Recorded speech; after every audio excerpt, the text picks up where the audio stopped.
Good morning. My name is Elliot, and I'll be your conference operator today. At this time, I would like to welcome everyone to Roots' third quarter earnings conference call for fiscal 2025.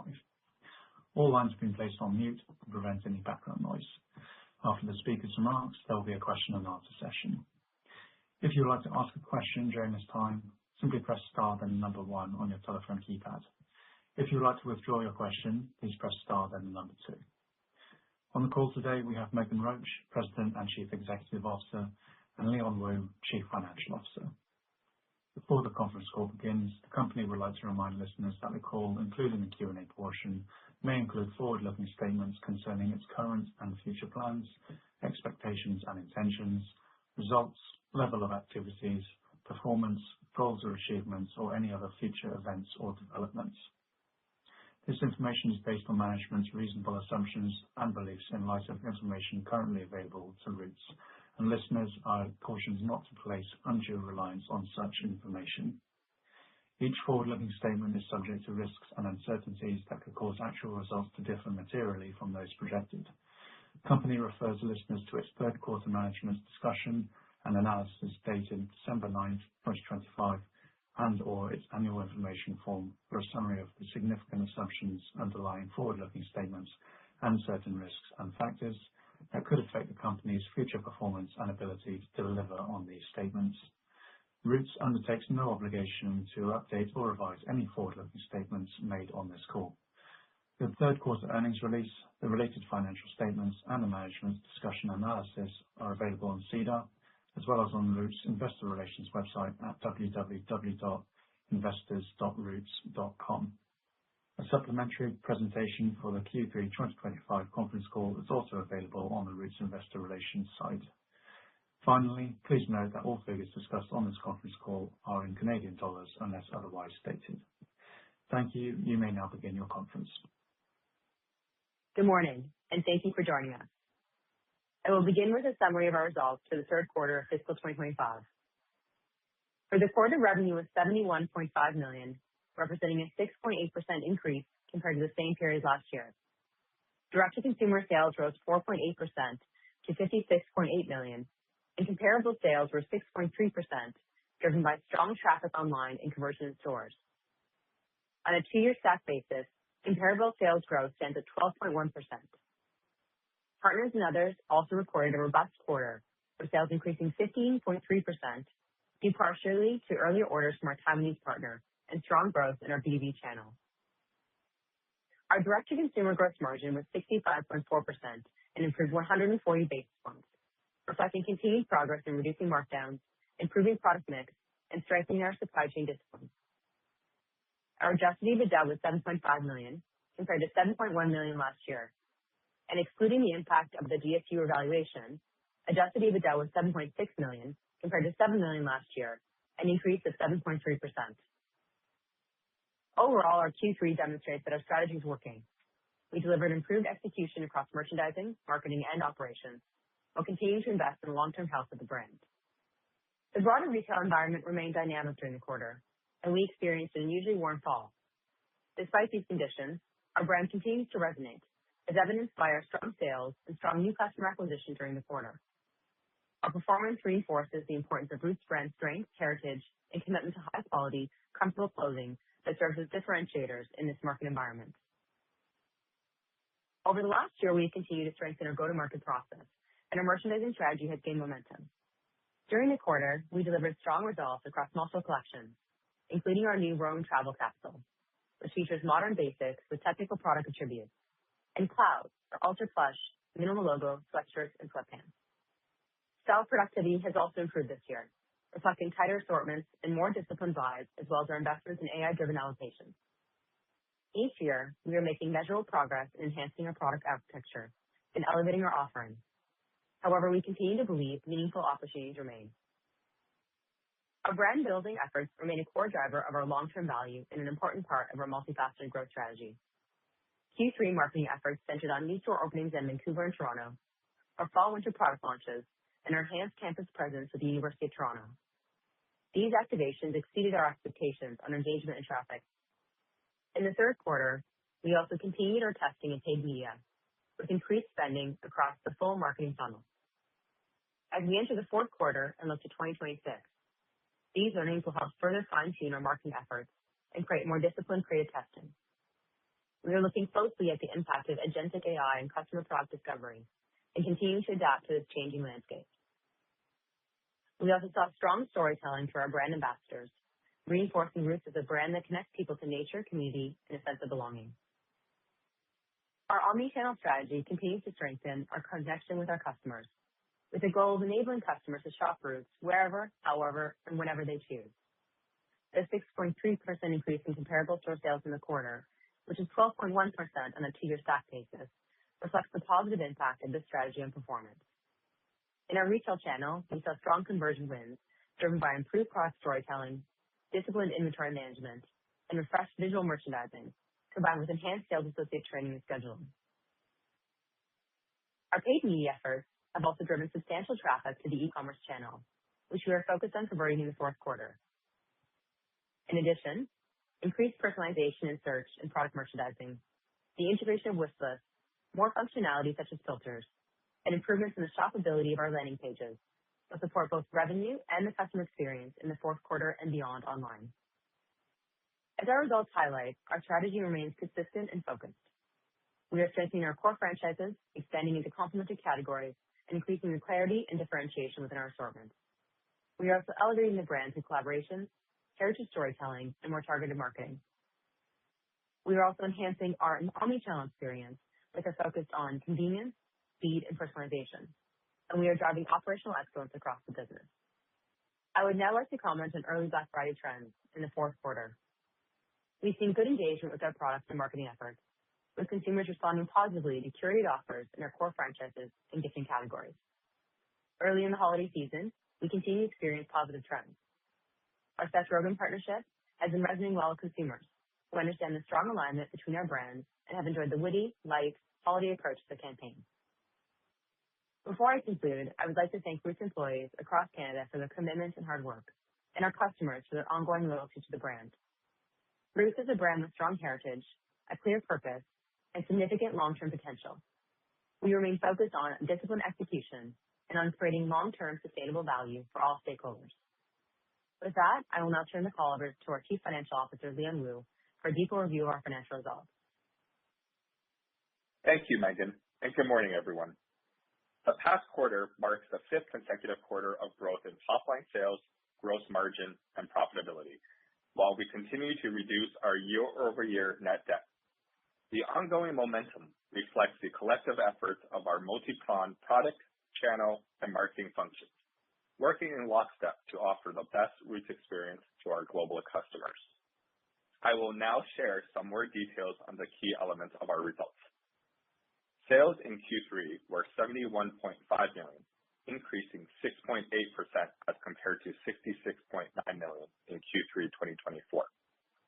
The growth in our total sales was driven by both our direct-to-consumer and partners and other segments. Our DTC segment sales were $56.8 million in the quarter, growing 4.8% relative to $54.2 million last year. Our comparable same-store sales grew 6.3% in the quarter and 12.1% on a two-year stack basis. The continued DTC sales growth reflects a strong omni-channel experience offered to our customers. We have seen a strong response to the investments made into our store renovations and data-enabled technology that offers an elevated and more personalized brand experience. This was further supported by the curation of new seasonal styles that amplified and complemented our core product offerings and authentic marketing moments. As Megan mentioned, these initiatives have contributed positively towards our traffic, conversion, and customer count metrics, underpinning our ongoing DTC sales growth. Our partner and other sales were $14.6 million in Q3 2025, up 15.3% compared to last year's sales of $12.7 million. The growth in the segment was driven by earlier orders by our wholesale operating partner in Taiwan for the upcoming holiday and spring selling season, a portion of which was fulfilled in the fourth quarter last year, as well as higher domestic wholesale sales of custom Roots branded products. Total gross profit was $43.4 million in Q3 2025, up 8.1% as compared to $48.2 million last year. The growth in gross profit dollars was driven across both segments and highlighted by the gross margin expansion in the DTC segment. Total gross margin was 60.8%, up 80 basis points compared to last year. Our Q3 2025 DTC gross margin was 65.4%, up 140 basis points compared to 64% last year. The DTC gross margin expansion was driven by growth in our product margin, resulting from continued improvements to our product costing and lower discounting. The unfavorable year-over-year foreign exchange on U.S. dollar purchases in this quarter was offset by improvements in freight costs. SG&A expenses were $38.2 million in Q3 2025 as compared to $34.5 million last year, an increase of 10.6%. The largest increases in our SG&A expenses were driven by a combination of increased investments in marketing and higher personnel-related costs, along with higher variable selling costs resulting from stronger sales. As referenced over the last few quarters, we have increased our marketing investments in 2025 with the goal of supporting both in-year sales growth and long-term multi-year brand uplift. Proportionate to the size of the fourth quarter, which represents our largest selling period, we are expecting to invest an incremental $2 to $3 million in marketing dollars in Q4 2025. The incremental spend will be across a range of initiatives across the full marketing funnel, balanced between top-of-funnel investments to build long-term brand equity with benefits through the future years and more immediate bottom-funnel sales-driving activities.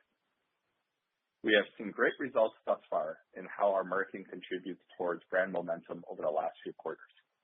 As we look forward, we are constantly reflecting on the results of each initiative and will leverage the learnings from this year to refine our marketing strategy, with the goal of maintaining momentum while focusing on the most effective and efficient initiatives.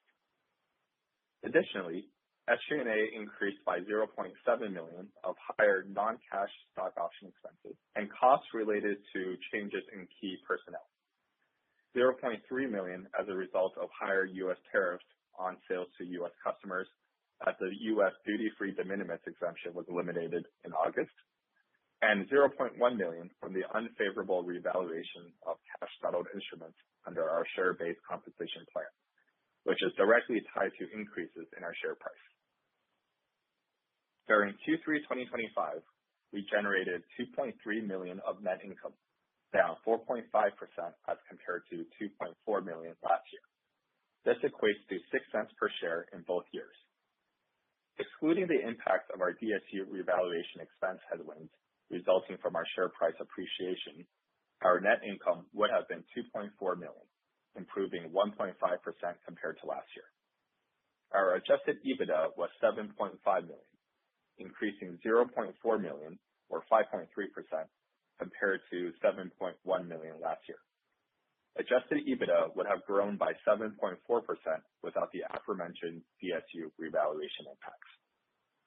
The strong improvement in our profitability reflects the sales growth and margin expansion achieved during the quarter. Now turning to our balance sheet and cash flow metrics, which also reflects the strong results of the quarter. Our Q3 ending inventory was $66.6 million, increasing 10.3% as compared to $60.4 million last year.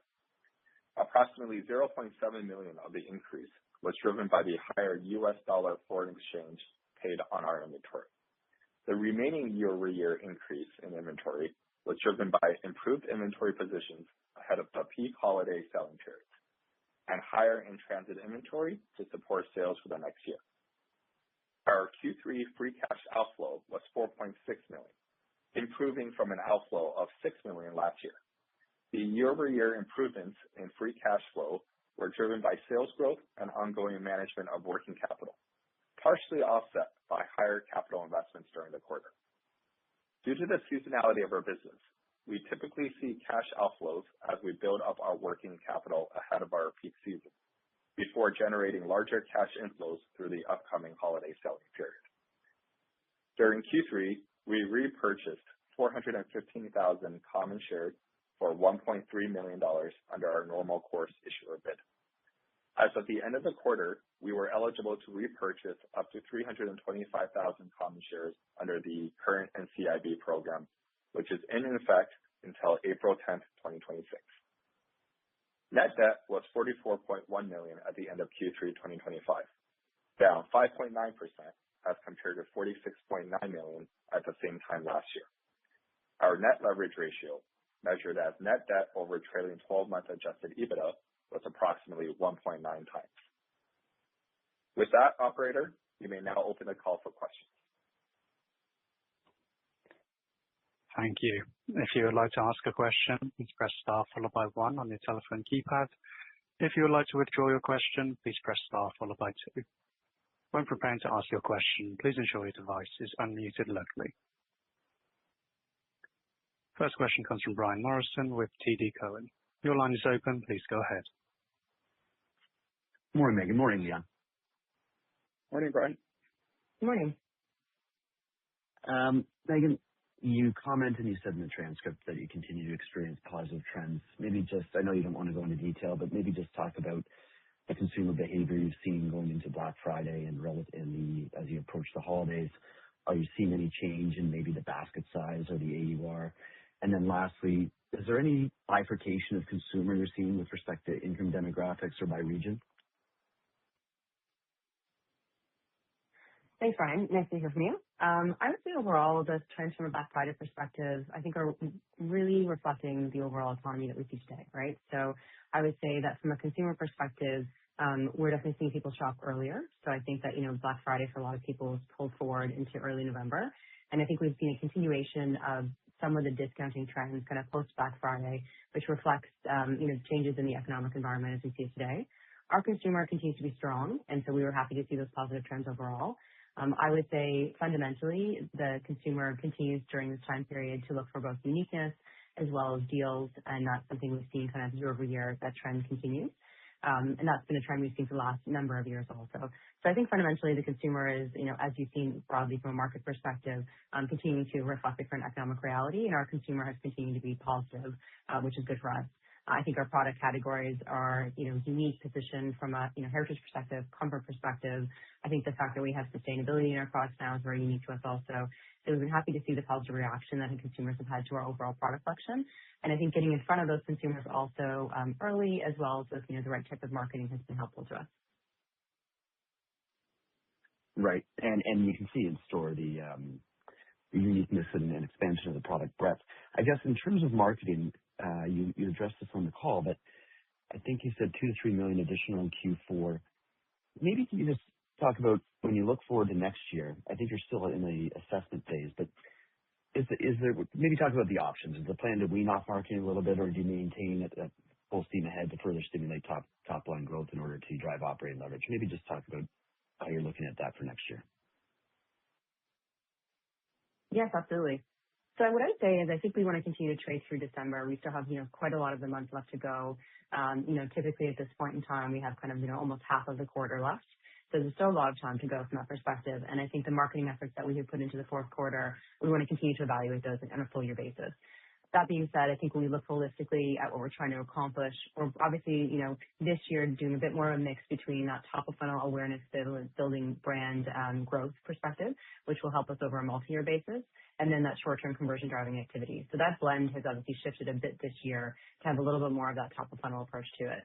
So when we look into next year, really what we're looking at is really making sure that we go through all the marketing we spent this year, have a fantastic understanding of what generated return, immediate return to us, and what we think is important to drive longer term value from a brand perspective.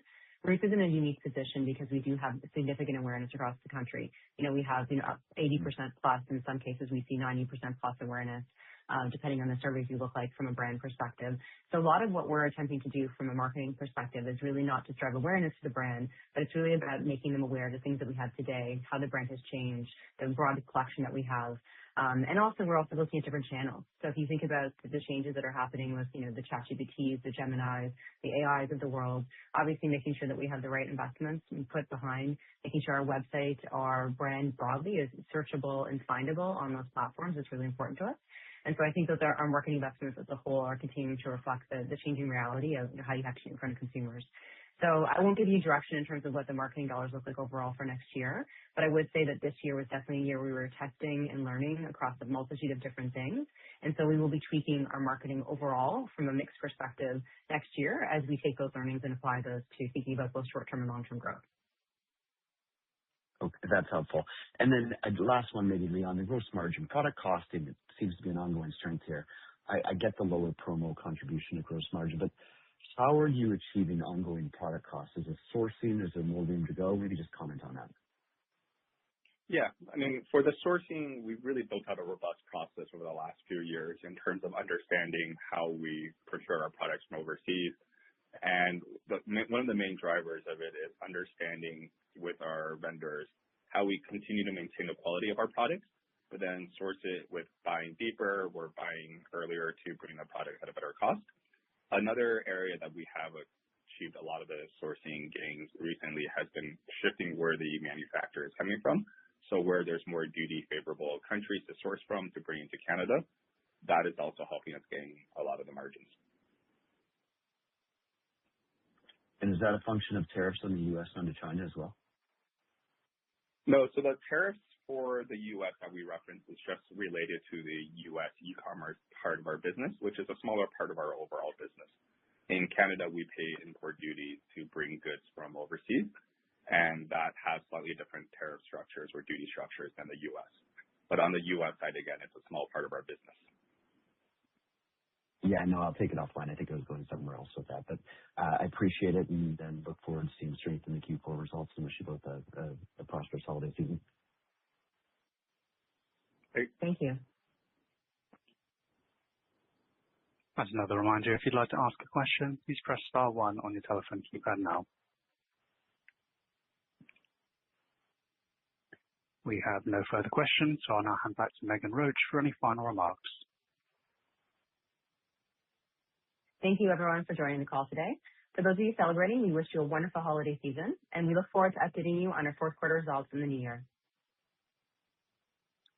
Ladies and gentlemen, today's call is now concluded. We'd like to thank you for your participation. You may now disconnect your lines.